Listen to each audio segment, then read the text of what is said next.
We're going to now go over Chapter 1, Career Opportunities and History of Aesthetics. The learning objectives for this chapter is to explain how career opportunities and the history of the profession are critical to aesthetics, describe the career options available to licensed estheticians, describe types of existing aesthetics practices to help chart your career path, outline skincare practices from early cultures, and summarize the current and future states of the aesthetics industry. Estheticians should study and have a thorough understanding of the career opportunities and history of aesthetics because you can learn about the many and diverse career opportunities to begin planning for your career. It's also good to have a historical perspective on where we have been to know how far we've come. Materials used in early beauty preparations may have been instrumental in determining how materials are used today. You should also have a better understanding of how culture can shape product development and how it can bring about the necessity for change. Learning about the multiple career opportunities that are available will help you expand upon your own career. Aesthetics is from the Greek word aesthetikos, which means perceptible to the senses. It is a branch of anatomical science that deals with the overall health and the overall well-being of the skin, which is the largest organ in the body. An esthetician is a person devoted to or professionally occupied with the health and the beauty of the skin. The esthetician's role is to provide preventative care for the skin, offer treatments to keep the skin healthy and attractive, manufacture, sell, or apply cosmetics, and detect skin problems that could require medical attention. And we always want to remember that unless the esthetician is also licensed as a dermatologist, physician, or a physician's assistant, we cannot prescribe medications, make diagnosis, or provide medical treatments. A salon or day spa esthetician, these are going to be skincare specialists and consultants. Being a salon or day spa esthetician, you can work in a full-service salon, a skincare salon, a day spa. You can be an independent business or contractor. You could work with a national chain, or you can operate within many other hotels or department stores even. Eventually, you could work your way up to a management or a supervisory position, and you can decide to open your own salon or buy an established business or franchise. Typically, a salon or day spa esthetician would perform facials and facial massage, waxing, body treatments, manually or with the aid of machines. You can provide makeup services, and you may also need to do laundry, confirm appointments, make follow-up calls, and keep records of the services and products that you sold or used. And you may also need to sell products and other services. A clinical esthetician involves the integration of surgical procedures and aesthetics treatments. The esthetician in a clinical setting would assist with aesthetics treatments, and this could include outpatient clinics, dermatology clinics, medical spas, laser clinics, dental offices, or research and teaching hospitals. A clinical esthetician's duties would be to provide patient education, marketing, buying and selling products, applying camouflage makeup, and with a physician's supervision, performing advanced treatments. You may also have to manage cosmetic surgery office or act as a patient care coordinator. You may also be a certified nursing assistant or a licensed practical nurse or a registered nurse. A waxing specialist or a brow specialist. A waxing specialist would remove hair from the face and body with the use of threading, sugaring, and tweezing, but would mainly typically use a soft or hard wax. Brow specialists would specialize in brow shaping by the means of waxing, tweezing, or other extraction methods. They may work in a corporate-owned, like European Wax Center, or a privately owned waxing salon. And brow specialists are hired by salons and makeup companies typically. So you might see Benefit Brow like at Ulta. They would maybe hire someone for waxing brows there. A waxing specialist or a brow specialist should be skilled in removing all of the face and body hair, answering phone calls, performing infection control duties, and they should typically have a minimum of 1 year retail sales. That could be required for some places. With makeup artists, you should develop a keen eye for color and color coordination. They can offer facials and facial massages still, and makeup artists can work in salons, spas, and department store work for an hourly wage and commission or salary or a various combination. There are vast opportunities for growth, so you can work in a salon setting or you can do freelance. And they work with photographers, television, theater, fashion, camouflage makeup, or even mortuary science and more. Makeup artists should be skilled in makeup techniques and application. Retail skills are recommended for makeup products and colors, and staying informed on the latest trends, and you should be able to be efficient and creative. Other career opportunities include manufacturers representatives. So they are responsible for selling products and training to estheticians and other staff members on how to properly use products, as well as how to retail and merchandise products. Typically, they are working with a product company, and advancement is available within the product company, and you could also become a regional manager or move up within other divisions. A manufacturer's representative would call on spas, salons, drugstores, department stores, and other specialty businesses to help build a clientele and increase product sales. They would also travel and exhibit products at trade shows and conventions, and they have to know the product line pretty much to the T to educate customers on the benefits of the product and then also how to use the product properly. A salesperson or a sales manager would be another thing you could get into. So they're responsible for the sales of the products sold within a salon or a store. They work with salons, spas, and department stores, boutiques, and other specialty businesses. And you can work your way up to top management positions as well, and possibly even ownership. A salesperson or sales manager would be keeping records of sales in stock, demonstrating the products, selling to clients, cashiering, understanding products, and being able to explain the benefits, and also cross-selling services and other treatments. Another career option would be a cosmetic buyer. So they are purchasing the products that are sold within a retail setting. They work in department stores, salons, and specialty businesses. With the cosmetic buyer, there's always room for growth, so you can move up to a store manager or a regional manager. Cosmetic buyers should be keeping up with the latest products, being able to recognize and anticipate trends in skincare, travel frequently to visit markets, trade shows, and manufacturer showrooms to learn about potential products that they could be selling at the place that they're working. They would also be responsible for keeping records of purchases and sales and estimating amount of stock needed for a particular period of time. You could also become an aesthetics writer or a beauty editor. So you could write articles, blogs, or posts for magazines, newspapers, online magazines, or publishing companies. You could be a freelance contributor, or you could hold a permanent position at a newspaper, magazine, education and technology company, or a publisher. A writer or beauty editor can manage a team of contributors and content creators, or they can become a permanent writer for a marketing firm or publisher. And some writers are even more into the role of an editor.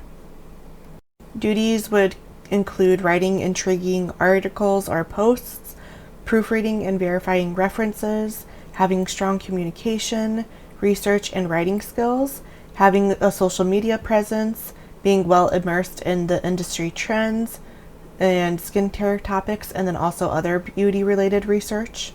Another career option would be getting into the travel industry. So you can perform aesthetic services within the travel industry. You could work on a cruise ship, at an airport, or for private airline companies, or even at destination spas. You can also go advance into the skincare or cosmetic store manager, general manager, or regional manager position, and you would be required to then perform all aesthetic services in order to meet the traveling client's needs. And if you want to be just like me, when you grow up, you could also become an educator. So educators are teaching the theory and the technical application of aesthetics. You can teach in a public, vocational, industrial, or technical high school, and with necessary certification, either private cosmetology and aesthetic schools are also an option. You can become part of many associations to develop career and advance within the school, where they are teaching by becoming a team leader, a department director, or a school director. Your responsibilities would be to take basic teacher training courses, developing lesson plans, the curriculum, worksheets, tests, and other supplements. You would also need to execute topics in a clear and concise manner and be able to demonstrate practical tasks that the estheticians would perform normally. If you're into chemistry, you could get into cosmetic chemistry and product development. So you should be interested in cosmetic chemistry and ingredients because that is what you're using to create new products and developing new technologies. You would most likely work at a skincare product company, and you can take classes on cosmetic chemistry offered through universities or other community and vocational colleges to advance your career for that. Cosmetic chemists are involved in all phases of development, from ideation to the final new products, having understanding of the industry and attending trade shows and staying up to date on the latest ingredients. You would have to understand how ingredients are beneficial and then also how they work together with one another. You could also eventually become a state licensing inspector or examiner. So you would work in a government building and state board office. Experience would be required, and that would vary state by state, but staying up on current laws and regulations and trends is important for the job development. Inspectors could extend their job outreach by obtaining dual licenses, and job duties would be to conduct regular salon and spa inspections to ensure state rules and regulations are being followed. State examiners are preparing and conducting examinations, enforcing rules and regulations, investigating complaints, and then also conducting hearings. A state board member would be a highly qualified and experienced esthetician that help support to develop the content for the laws and rules for licensed professionals, and they are working in government buildings and state board offices, and they can become state inspectors and work for the state government. A state board member's job duties would be to assist in developing laws that would protect the public, to listen and to rule over issues, to be prepared to conduct examinations, grant licenses, and inspect schools, and also making sure educational materials are meeting certain specifications. You could also become an oncology trained esthetician, which is a specialized career that helps clients who have cancer. These estheticians are easing the discomfort and damaged skin from chemotherapy or radiation while enhancing the client's quality of life. There are many opportunities that are created in the spa and medical settings. You could work alongside or receive referrals from oncologists, radiologists, hospital, wellness centers, or cancer centers. This is kind of a relatively new position and it has expanded quickly based on the need, but best preparation is training with an experienced instructor who offers hands-on work with real patients. You could also look at volunteering with the American Cancer Society's Look Good, Feel Better program, which is an option to get some hands-on experience. To be an oncology trained esthetician, you would need to know how and when to modify spa services for the safety of the client during all phases of cancer treatments. Question number 1 is, what career options are available to estheticians in salons and day spas? Question number 2 is, what is clinical aesthetics, and in what ways can estheticians practice their skills in a medical setting? It's good to start to create your own plan of action early. You may want to enter the field with the dream of working in a particular setting, but before you decide on what setting that's best for you, you should take your time to research and visit a variety of operations.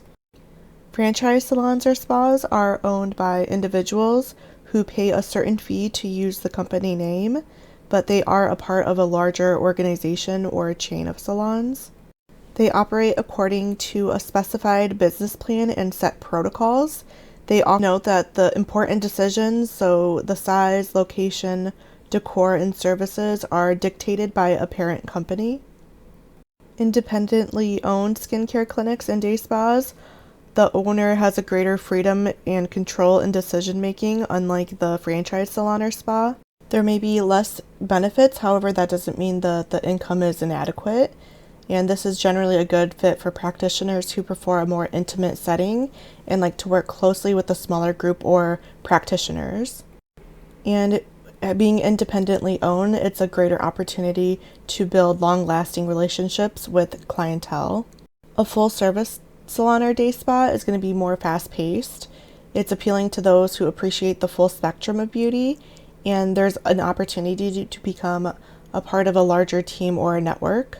For a resort or a destination spa, this is associated with a hotel facility, and it's a right fit for those who like to work with consistently changing clientele, and this may more include a corporate style benefit and educational opportunities. And a medical spa or wellness center is going to be good for those who are more focused on health benefits or age management aspects in skincare.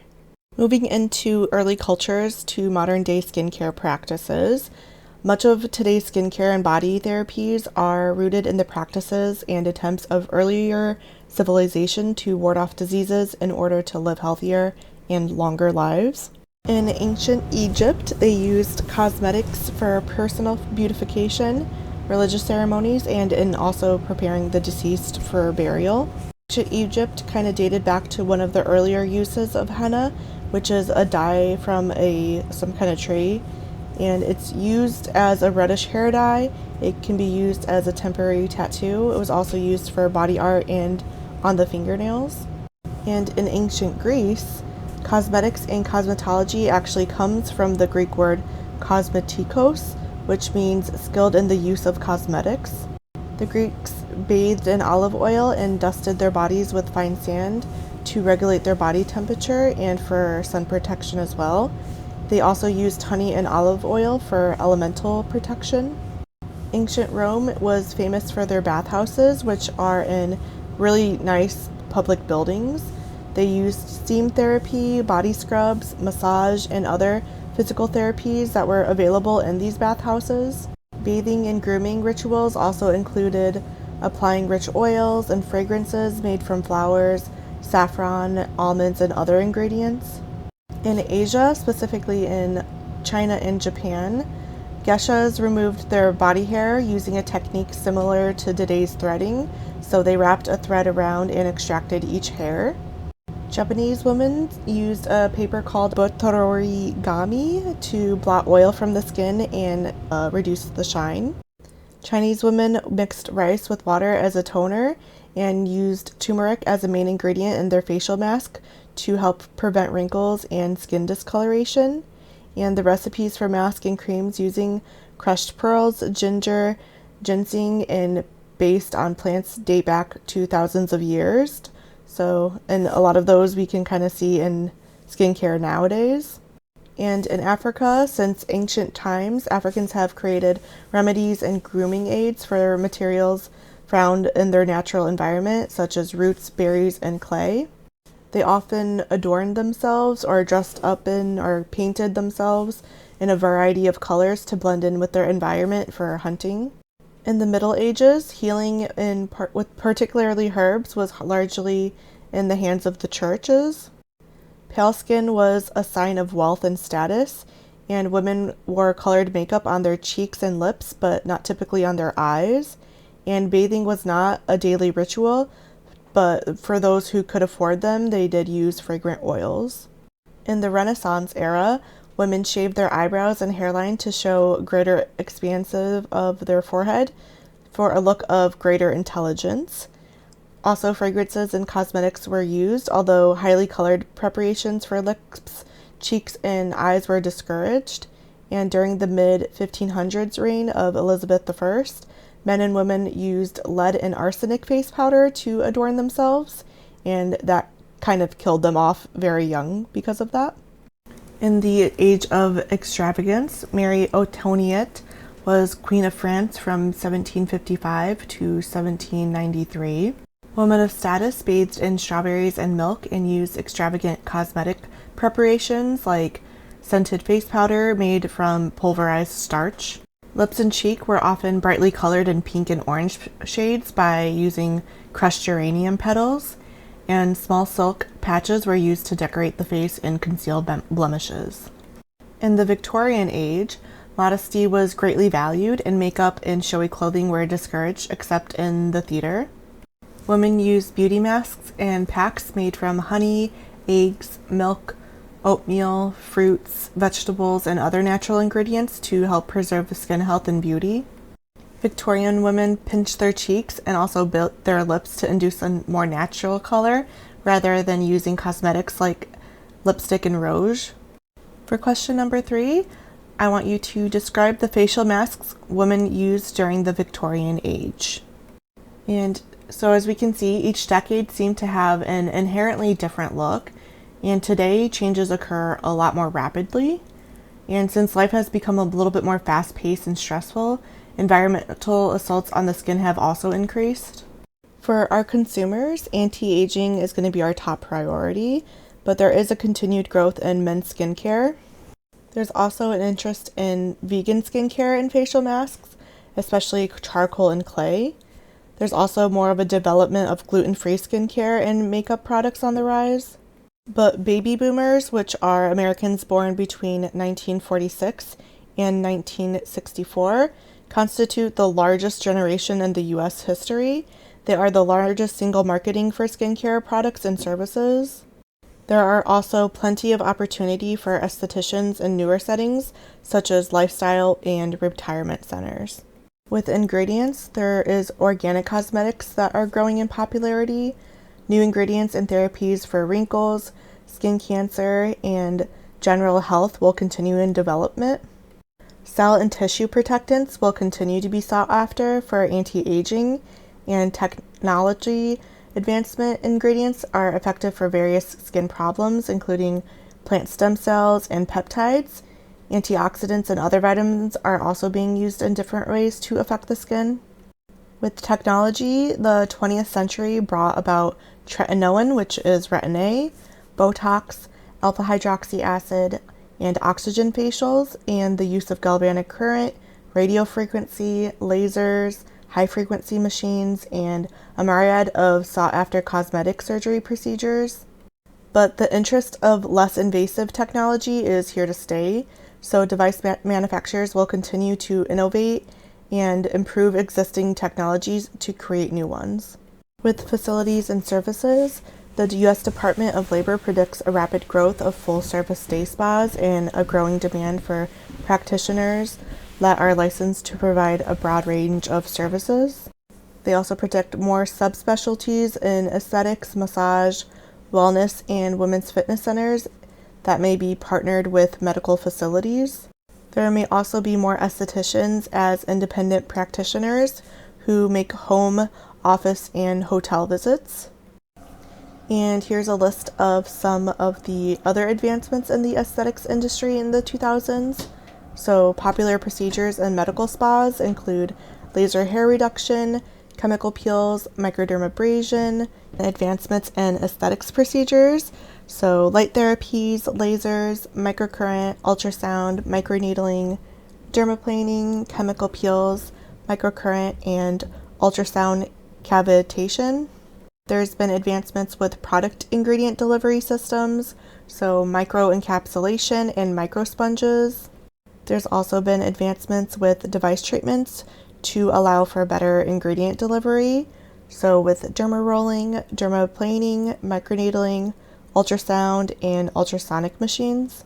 And then also in anti-aging ingredients, we have antioxidants, peptides, sodium PCA, sodium hyaluronate, polyphenols, and also retinols. And question 4 is, which important cosmetic products and procedures were introduced in the late 20th century? Question 5 is, what are some of the newer aesthetic procedures that are offered? And to recap, we explained how career opportunities and the history of the profession are critical to aesthetics, described the career options available for a licensed esthetician, described types of existing aesthetics practices to help chart your career path, outline skincare practices from early cultures, summarize the current and future states of the aesthetics industry. And that will conclude our Chapter 1, Career Opportunities and History in Aesthetics.